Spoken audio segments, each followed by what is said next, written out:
The sound of the mop bucket tipping over echoed sharply across the marble floor. Soapy water spread like a silver mirror beneath the grand chandelier, and for a moment it reflected the trembling face of the man who had dropped it. His name was Caleb Ward, a janitor in his early 30s, dressed in a light blue uniform that smelled faintly of detergent and rain. His rough hands, calloused from years of scrubbing, were shaking uncontrollably, but not from fatigue. His eyes were locked on a portrait hanging on the cream-colored wall ahead of him. A large golden-framed painting of a little girl with soft curls, bright blue eyes, and a gaze so hauntingly familiar that the air seemed to vanish from the room. Caleb stumbled back, gripping his chest as though something inside him had been ripped open. That face, those eyes, he had seen them before, every night in the echo of a lullaby sung inside a damp orphanage corridor years ago. His lips trembled as he whispered under his breath, "It can't be her." If you're watching this on Kindness Corner, take a moment right now. Like, comment, share, and subscribe if you believe that hope, compassion, and second chances can still exist in this world. Sunlight streamed through tall French windows, illuminating the expensive cream walls and antique furniture of the Briarwood mansion.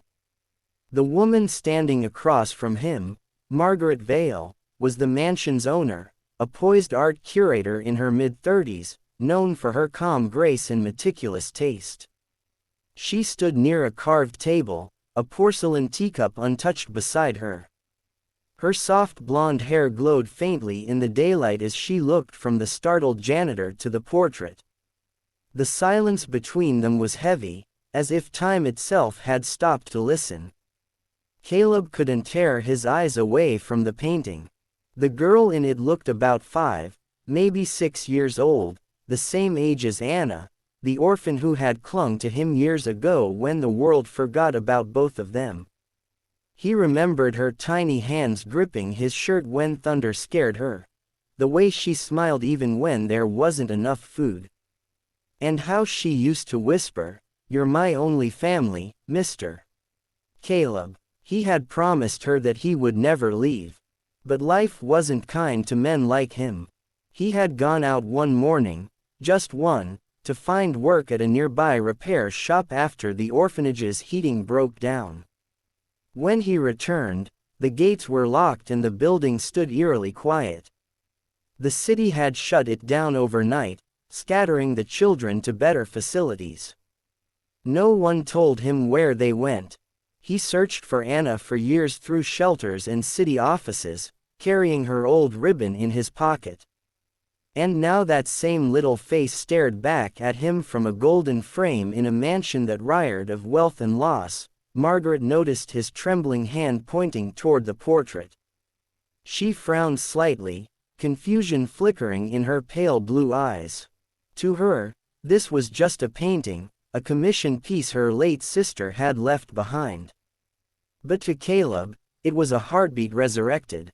His lips parted again, his voice cracked with disbelief and grief as he whispered, "Ma'am, the girl lived with me in the orphanage." The words hung in the air like a storm cloud ready to burst. Outside, the garden shimmered in midday light. Birds sang lazily, and a gardener's rake scraped faintly in the distance. But inside, the silence was unbearable. Caleb's throat tightened, his breath shallow. He stared at the portrait as though the child might blink and speak. His mind was drowning in memories of cold winters when the heater failed, of spooning watery soup for hungry mouths, of reading fairy tales from torn books under flickering bulbs. He could still see Anna sitting on the floor, her knees pulled to her chest, asking if her real parents would ever find her. Margaret slowly walked closer to the portrait, her gaze softening as she studied the girl's features. "That's my niece," she said after a long pause, her voice low and careful. "Her name was Clara. She passed away 7 years ago." The floor seemed to tilt beneath Caleb's feet. Passed away. The words stabbed through him. He stepped back, shaking his head, unable to breathe. The sunlight felt harsh now, like judgment. His hands gripped the edge of his mop, but it wasn't enough to steady him. A hollow ache flooded through his chest. Not just grief, but guilt. He had failed her once, and the world had taken her before he could even make it right. Margaret turned toward him fully then, watching the tears form in his eyes. She had seen many men crumble before art, but this was different. There was something pure, raw, and painfully human about the way he looked at that portrait. She asked him quietly what he meant. And as he spoke, his story unfolded like a confession written in heartbreak.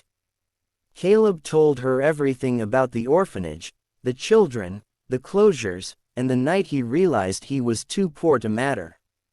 He spoke of Anna, the girl who believed in him when he had nothing left to believe in himself. His voice shook, his eyes red, yet his words carried the sincerity of someone who had never learned how to lie. By the time he finished, Margaret's hands were trembling, too. The next day, Margaret found herself drawn to the mansion's library, where she kept her sister's old records and adoption papers. The afternoon light fell softly across the shelves, turning the dust into a shimmer of gold.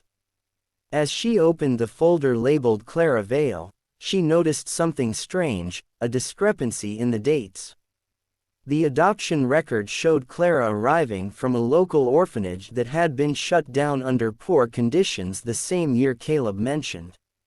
She turned another page, her heart tightening as she read the name of the staff member who signed the transfer approval, Caleb Ward. Her breath caught. She rushed to find him, and when she did, he was quietly cleaning the same marble floor where he'd stood frozen the day before. He looked up at her, eyes weary, ready to be dismissed, ready as always for disappointment. But she didn't speak at first. Instead, she handed him the old folder, her fingers shaking slightly. He opened it hesitantly, and when he saw his own signature, his knees almost gave out. He pressed a trembling hand against his forehead and exhaled a broken laugh that was half sob, half relief. Margaret realized then that this wasn't a coincidence. The little girl in the painting, her niece Clara, had once been Anna, the orphan who clung to the janitor who had loved her like a father. Her sister had adopted her quietly, changed her name, and taken her far away after moving abroad for treatment. No one had told Caleb. The truth was tragic, but it carried within it a quiet grace.